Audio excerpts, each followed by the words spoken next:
Hello. This is my response to the Ken Robinson video.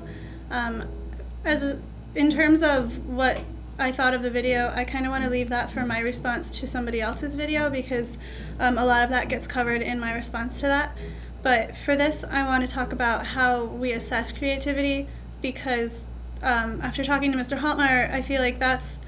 kind of more related to the course, and I really think it's kind of important because I probably have a view that not everyone else has about it. I was thinking that how we assess creativity is kind of more of the issue of whether we assess it or not.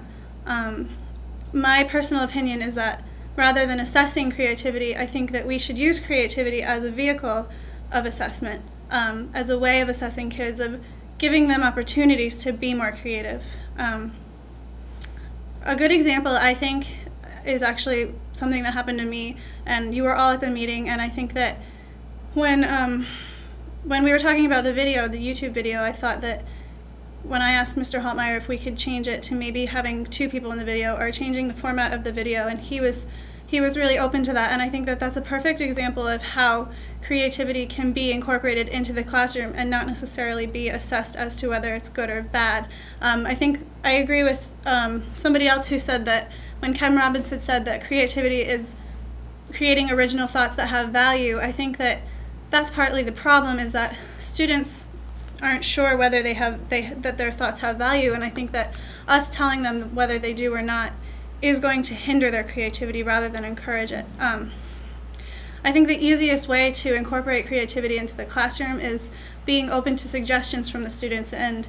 I really think that's the easiest way to encourage them to be creative, is that letting them know that we are open to their suggestions and not shutting those suggestions down. It's a huge part of critical pedagogy. It's allowing students to have original thoughts in the classroom, and that we will learn from those original thoughts rather than shut them down because we don't think they're good enough.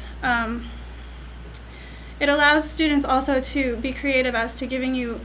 ways to show you what they know, and it's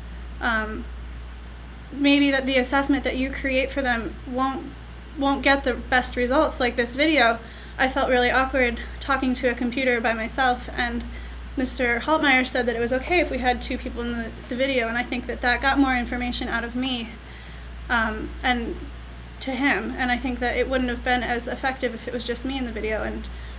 so I think that it's another way to get more information from the students because it's in a form that they think is more comfortable for them, and